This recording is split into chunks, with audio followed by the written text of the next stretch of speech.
Ito naman muna po ang ating Ronda Market Report. Nasaan ba ang ating kapanalig ngayon? Siya po ay nasa Mutya ng Pasig Mega Market at may dala ring damdaming anawin kaugnay sa nararanasang presyo ngayon. Sa linya na po, Nolan Ariola. Maraming salamat mga kapanalig, Nanay Ging at Father Nolo. Narito ang presyo ng mga pangunahing bilihin sa Mutya ng Pasig Mega Market sa pakikipagtulungan ng Administration Office na tiling nasa 30 pesos ang pinakamurang bigas hanggang 40 kada kilo sa local rice. Special rice 40 hanggang 45 pesos. Sa presyo ng karning baboy, kasim 390, liempo 440, manok 190 pesos kada kilo. Sa presyo ng mga isda, bangos 170, tilapia 90 pesos kada kilo, tawilis 100 pesos, galunggong 260, sapsap 260 pesos kada kilo, kitang 300 pesos, pampano 400 pesos, dalagang bukid 360, bisugo 400 pesos kada kilo, hasa-hasa 360, alumahan 300 pesos, patambaka 260, tulingan 260, maya-maya 160 pesos kada kilo.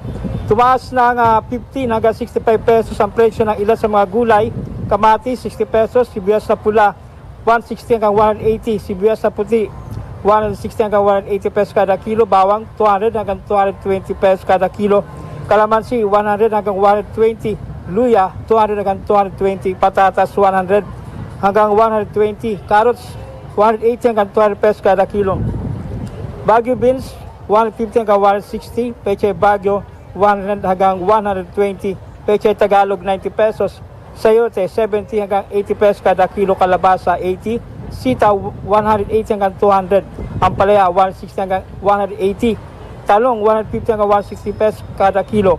Halos triple ang tinaas ng siling pula, 380 hanggang 400 pesos mula sa dating presyo nito na 130 sa nakalipas na linggo. Repolyo 120 hanggang 130 pesos, brokoli 300 hanggang 320 pesos ang kada kilo.